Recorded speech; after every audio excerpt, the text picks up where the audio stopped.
Hello everyone, I've been wanting to do this video for a long time because there are a lot of situations where percentages are used to, well, basically to outright lie to us, to tell us things are fair that aren't fair, to tell us things are even that are not even, to fool us into thinking that it's small, it can't hurt us, right? And there are lots of situations where that's not even close to the truth. And one fun one that's come up increasingly over time is raises, right?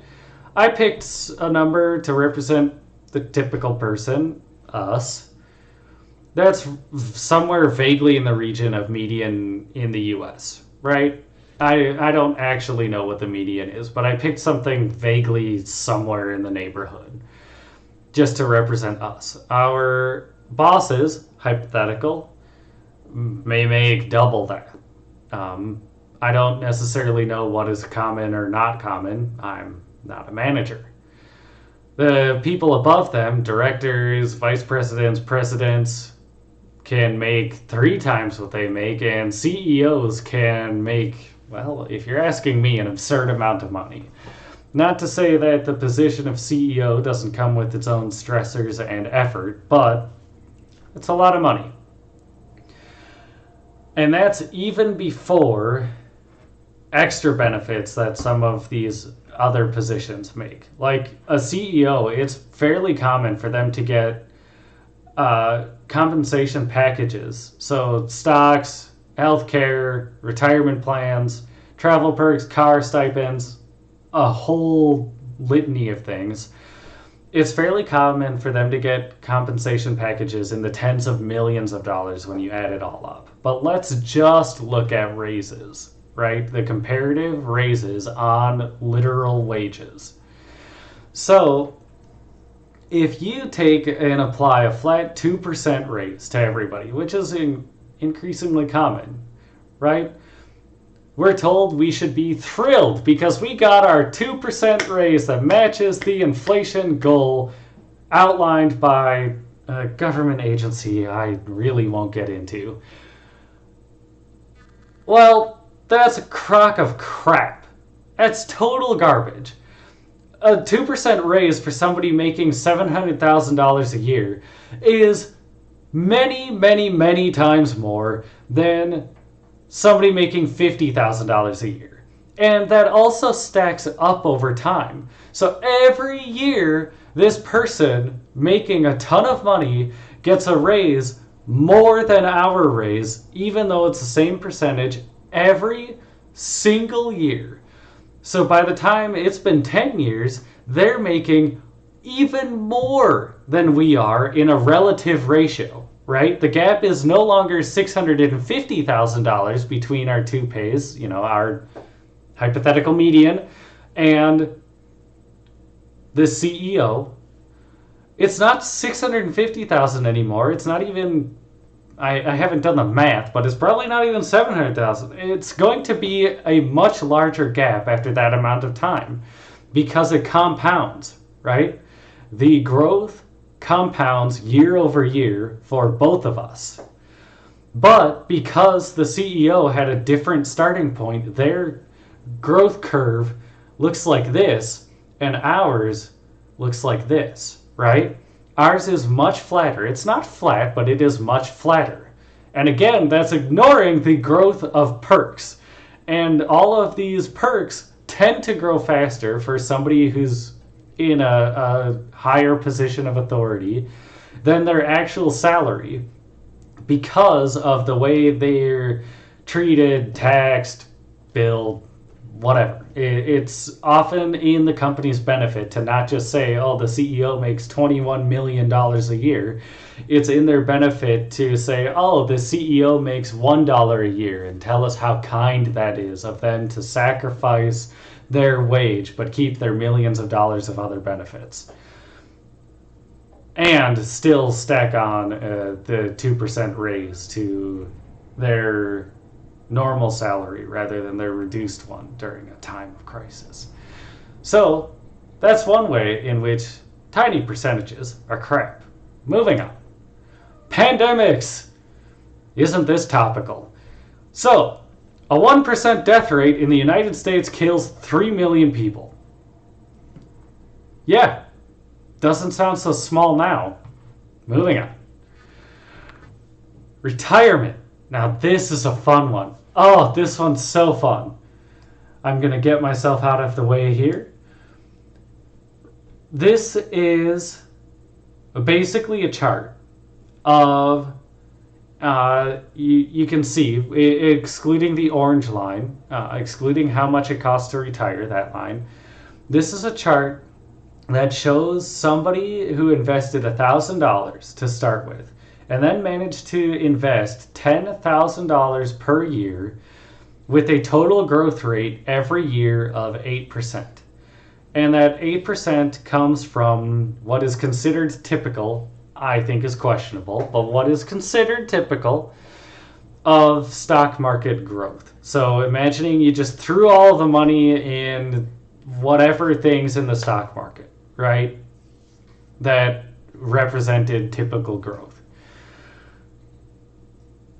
So there's a bunch of lines there, again excluding that orange one, and all have the same starting point, but they all have very different ending points. And this is after 40 years is how far I drew this out. And the reason for that is I applied different fees to each line. Blue is no fee, red is 1%, yellow is 3%, green is 5%. And those represent different things. So no fee is basically like you put your money in one place, one time, and it stays there for 40 years, and it just happened to represent the average stock growth. It just happened to represent that 8% number that I threw out. And again, whether or not I believe in that 8% is a whole other thing. The red is a 1% fee, more representative of maybe somebody who mixes up their assets a little bit differently. So instead of investing in bare stocks, you may be at that 1% fee line, you may be invested in a mix of like mutual funds, maybe some bond funds or an ETF.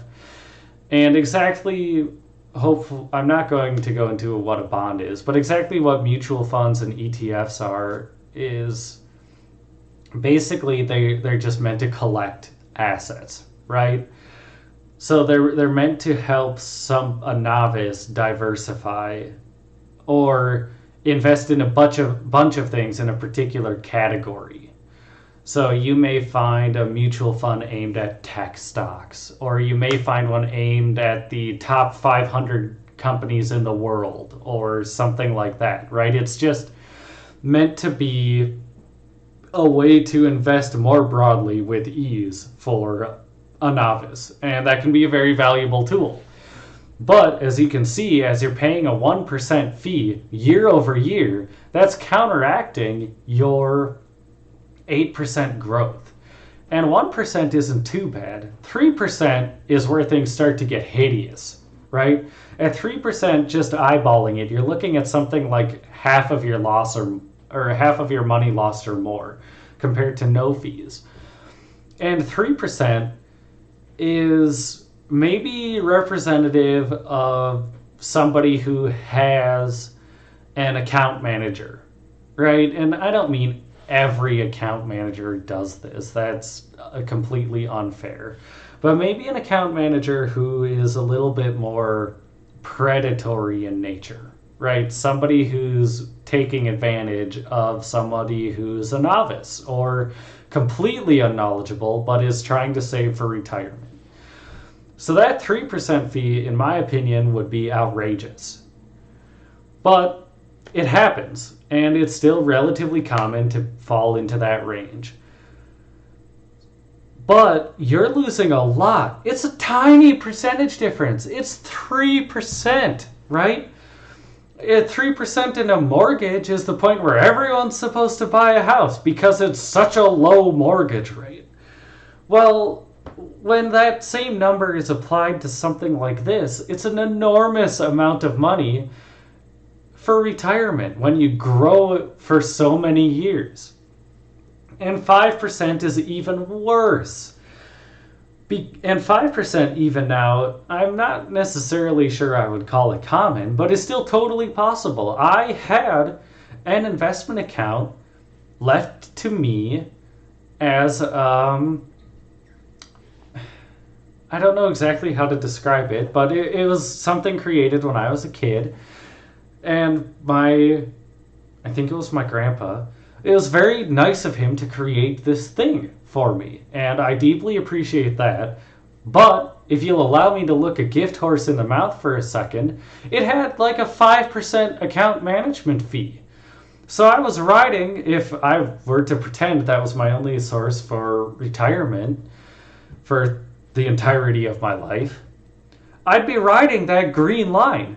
And that green line is brutal. It looks almost perfectly flat.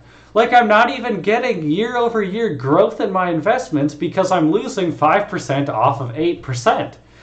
That is disastrous. And that makes such a huge difference later in life. But it's such a small percentage, right? Like, just think about income tax. If you pay income tax at the federal level in the United States, you pay more than that 5%. But this is different than that, at least in theory, because it's just a pure loss. You could have avoided the 5% fee by at least going to 3% and probably not losing any quality of service, probably increasing it. If you're looking for something, I think the word fiduciary, as funny as it sounds, I believe that is still a protected word, meaning that that type of financial advisor has to act in your best interest. And I can almost guarantee you that somebody knocking out a 5% fee is not. So, I'm not a financial advisor. I'm not telling you what to do or not do. But small percentage differences scaled out over years and years and years can make a huge, huge difference. And just in case no one felt like drinking already, I included that orange line, which I'm going to address now, for how much it costs to retire. And where that came from, basically it was just by Googling for a number, and Google came back with 1.5 million as the amount to retire today. And taking that and applying 2% year over year inflation to that number. And where I got that 2% is that's a typical number that a government agency I won't get into tries to adjust our interest rates, finances, etc. to year over year so that we have just a general 2% inflation. Now, that in my opinion does not represent in any way actual cost of living, but it's a super easy number to find and verify if anyone feels like being nitpicky. So that's where I got that 2% from. And I just applied it year over year to a starting point of 1.5 million for retiring. And if you can't tell, nobody on this particular graph gets to safely retire in 40 years. But at least if you happen to be on that blue line train, or even the red line train, if we're being honest with ourselves, right? You're at least getting somewhere close. And even if you can't retire in the way you necessarily would want to, you still have a prayer of retiring to a degree, right? Or retiring from the full-time gig and working something less stressful part-time or what have you, right? If you're on that blue or yellow line, good luck. So, with that in mind, I will see you all in the next one.